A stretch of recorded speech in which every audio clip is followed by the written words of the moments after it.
And so therefore, I become that man that was praying and said, at least I'm not like this son. So what I do, I tell God who I am based on what you do. So I'm not looking at my own calling I have to have when it's just me and Jesus. It's just me and you. I don't care what so-and-so did, Daniel. I don't care what this person did. Don't measure yourself based on somebody else. You measure yourself on the fact that I called you to something higher. Tell my wife all the time, she get on me and say, you ain't got to do this, they ain't going to do this, and you ain't got to do this, and ain't nobody else doing this, ain't nobody doing that. And I said, baby, I don't care. I have a higher calling on my life. I'm not basing myself on the lowest person around me. I hate when my students say that. At least I didn't do this. So you the least. If you're going to try to be with the big boys, you got to hold up for that. If you're going to try to be the best in life, you got to compare yourself to the best. I'll always say this. People say, is LeBron James better than Michael Jordan? Is he not? I say, well, think about this. The only person you can compare him to is Michael Jordan. So obviously pretty good. It's the only person you can compare him to. So I said, Lord, I want to be in a situation where I'm trying to be the best I can be for you. Just what I can be. Amen? That's my difference. That's my spirit. It's like this guy wanted to come out. I'm going to try to get through this with focus. And I really want people to understand that. You know, that don't judge yourself by what the enemy is trying to tempt you with. And don't get mad because you were tempted by it. Get mad when you fall to it. But that's why we got to stay so close to God. Because when temptation comes, I got to get closer to Him. Closer to Him. And try my best, as Paul says, to apprehend that which is trying to apprehend me. Oh, that's awesome. All right, the law of focus. I like this. Follow one course until successful. Focus is important. Let's go to the next slide real quick. Now I'm going to click it. I said, I do not run like someone aimlessly. I do not fight like a boxer beating the air. That's Paul. Paul says, man, I focus. I'm strategic in what I do. I'm not just playing around and just playing this game. No. I don't fight like some. I'm running like somebody who just running around. I'm going to fight like a boxer who is beating the air. I'm trained in what I do. When I got into Guard, I did not know the military. There's a certain way you got to run. And when you watch people who run track, they run a certain way. They're going to have their elbows in. If you ever notice it, they don't run like this. See, we do that. They run like this. Elbows are in. They do it because that's wasted motion. Oh, I can preach that. Sometimes in the house of God, we waste motion. We waste time on stupid stuff sometimes. We waste time on stupid situations when God says all you're doing is you're just beating the air. When you see a boxer, you ever heard somebody they get what they call punch drunk? My dad loves boxing. I don't like boxing. He tell me about people getting punch drunk. Punch drunk means you get someone who's going to keep punching and missing and missing. He just throws blows, and about the third round, he tired. He is punch drunk. He is through. I said, Lord, I don't want to live a life for you where I'm just doing things and doing things and doing things and not being successful. And by the time I should be moving to a point where I'm reaping my harvest, I'm tired because I've not done anything well. I've just been punching at the air aimlessly. Amen? Next slide real quick. It says here, your vision is a snapshot of your future. But to get there, you need to stay focused. Whatever you focus on, what you pay attention to, it expands as you move closer to your vision. Whatever you focus on, whatever you pay attention to, the closer you get to it, it gets bigger. It's like trying to graduate. The closer you get to graduation, you can begin to see it. They say one of the hardest things to do, one of the grades where you get people to drop out the most, between 9th and 10th grade. Because they can't see it yet. They can't see it. 9th grade, we try out this at school, they try to put 9th grade by themselves. Because they said, because 9th grade, they don't even want to put them on team with high school because they are so young, they don't even see the finish line yet. But when you get someone about 11th, 12th grade, they're like, hold up, I can do this. The closer you get to something, the more it expands. Jesus said that where someone deposits what is most important to them, that is where their heart will be. We love that in Luke 12:34. For where your treasure is, there will your heart be also. I can figure out what's important to you by where you spend your time, your money, and your talent. That's it. You can say, no, that ain't important to me. I can tell what's important to you by where you spend your time, where you spend your talent, and where you spend your money, your treasure. We can deny it. Like I say, we are very good at trying to say that we're not this and we're not that. But no, I can look at what you spend time doing. That's what's important to you. I was listening, I'm going to that conference, and this guy who, we look at society in Mississippi and we look at the race relations, it's no big deal to us. We know the game. We know how to play. We know, some things, some people get so close and then some people are really, really cool with you. But he said something, he said, anytime you see a slave society, you're going to see a society that's been very good at lying to itself. That's what you're going to see. See, any slave society in the world, you see a society that's very good at lying to itself. And I think that's one of the biggest things we see inside the house of God. Sometimes we've gotten very good at lying to ourselves. We say this is important, but we spend no time in it. We say God is important, but how much time do we give God? So we get used to saying those things. Look at this. This is from Seneca. He's a Roman emperor. He said, if one does not know to which port one is sailing, he says, he said, now, no wind is favorable. But it's no. No wind is favorable. If you don't know what port you're going to, there are no favorable winds. There's nothing pushing you in direction. I said, if you don't know where you're going, you're going to probably get there. Because if you don't have an idea, anything that's holding you down, that you're focusing on, you wouldn't get nowhere with those things. Instead of thinking about the gap that currently separates you from your goals, focus on a shift in performance. How can I change my performance? How can I change what I'm doing? And I don't think about between here and there what I got to do. No. I'm going to think about how can I shift my performance. I'm in the class, just led to a story last night. They gave me all the work. And God been doing this since I've been a freshman in college, been telling me, you can do all the work right now if you want to.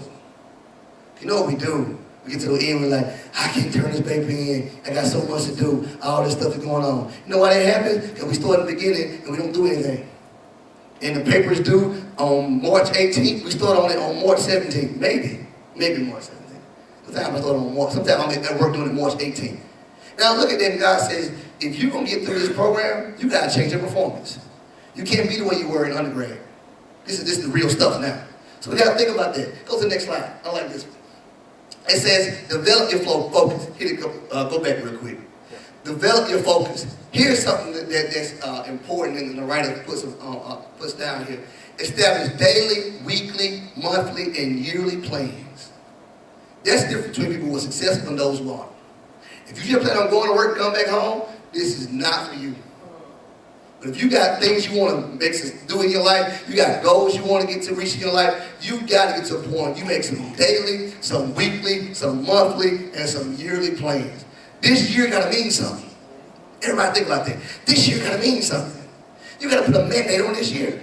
I want to get something done this year. Look, this month has to mean something. You go in March, February's gone. You go into March. March should mean something to you. God, if we are blessed enough to wake up tomorrow and see tomorrow, tomorrow should mean something. So what do you expect from it? What if you got it written down and say, this is tomorrow, this is going to happen in my life? Say, set them in mind. You write them on paper, or on your computer, your tablet, your phone. Write out where you want to be in the next year, the next 5 years, 10 years, 20 years. Have we ever sat down and said, Lord, what do I want to be next 10 years? We're going to have, for all my auxiliary meetings and everything. I want y'all to all think about that right now. What do you want your program, your auxiliary, men department, women department, Sunday school, young people, praise team, ministers, deacons, everybody, saints and friends. What do you want to be in the next 5 years? What do you want to see? Now, if you don't know what you want to see, don't expect not to see anything. Then expect not to see anything. We should just be, people like that just beat in the air. Have you ever met people who just living? Just living. Very good word, I like that word. They existing. I don't know if they're really living. They're not really living. They're just existing. They're just here. Because we don't put a mandate on what we want to do with our life. We don't. As I always say that once I get to a certain age, I want to retire and do all this stuff. I just realized my professor is like 70-something years old. He's close to 80. Okay? I ain't know he was that old, but he's old. He worked on the moon landing. That's how old he was. He was grown for the moon landing. Worked 35 years at Southern Miss and all this stuff. I said, man, I don't be up at 70 years old doing that. You know what God told me? What else you gonna do? What else you gonna be doing? You better find something to take up your time. Say, now he's in a position where he can come in when he want to come in and do what he wants to do. He said, you never know. You gotta have some reason to get up in the morning time. Amen? It may not be a job, it may be volunteer work, it may be whatever. But you gotta have some reason to get up. Yes, ma'am.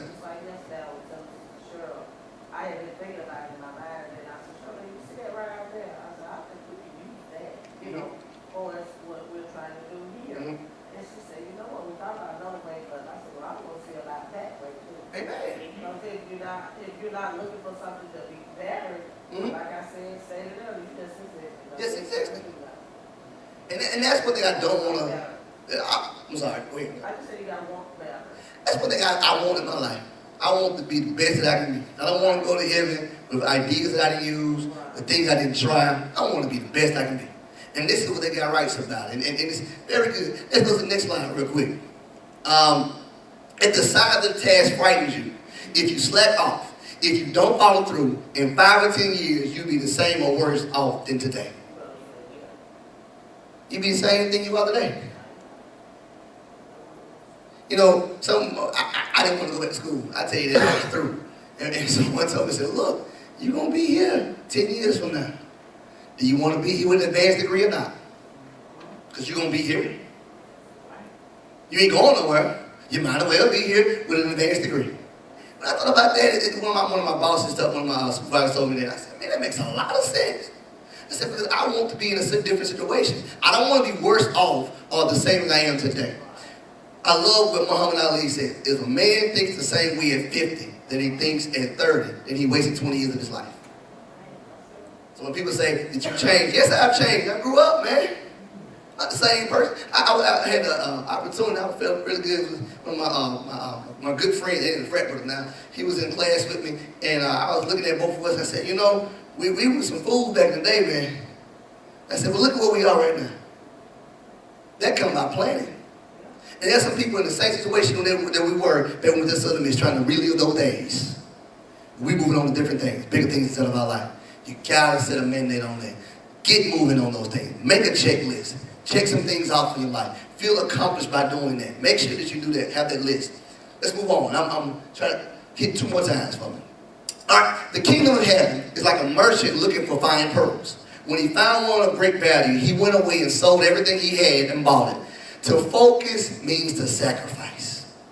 And that's something that none of us like. I don't like it. I can say y'all like it. I don't like to sacrifice things. I don't like to sacrifice my time, my money, none of that stuff. I don't like it. I don't enjoy it, but I know it's essential. I know I have to. If I want to be a good preacher, I can't sit there and watch TV all on Saturday night. I got to be in there in my office with my face before God. I got to be praying. I got to be reading things. If I want to be good at what I do.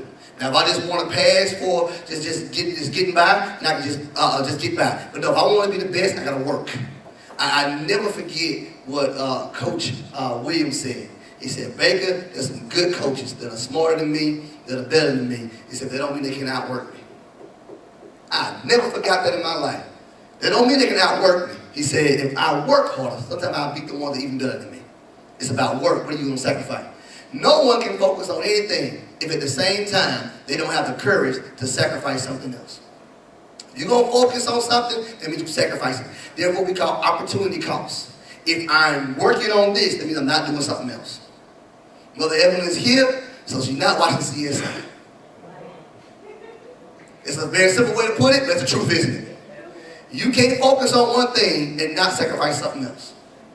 Everything costs sacrifices out of our lives. What is important to us, we got to do that, and we're going to also not be able to do something else. It's very important we understand that. Sacrifice is important.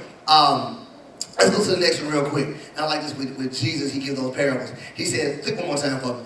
Unless a kernel of wheat falls to the ground and dies, this is good preaching material right here, it remains only a single seed. That's all it is. Unless it dies, it's going to just be a seed. But if it dies, it produces many seeds. See that corn down there? It started from one seed. As long as that one seed stays on the shelf, it's going to always be a seed. It'll never turn to that. That's important.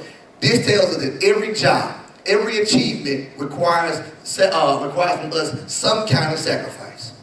Everything we do requires sacrifice. If you want to do it well, you just can't do it and say, I'm going to just get by on certain things. No, we got to have, this is all about the spirit of excellence. Somebody say excellence.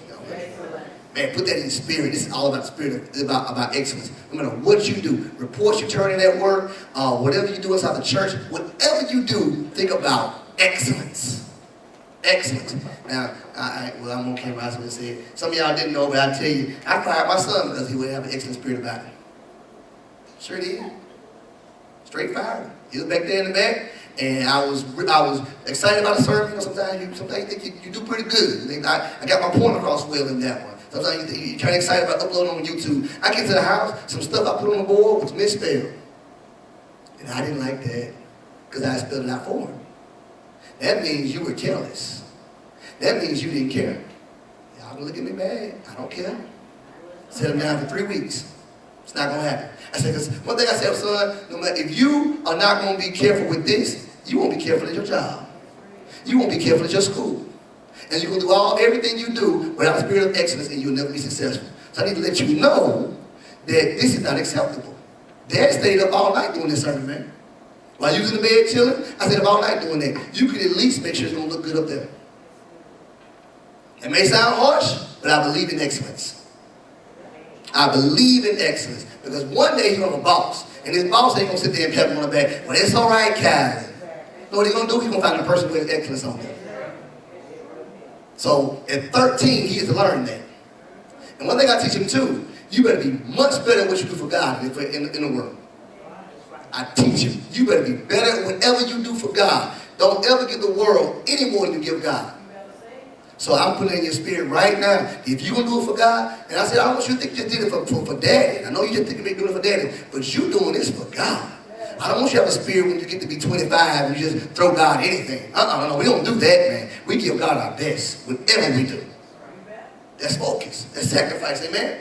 It requires that. Go to the next slide if you don't mind.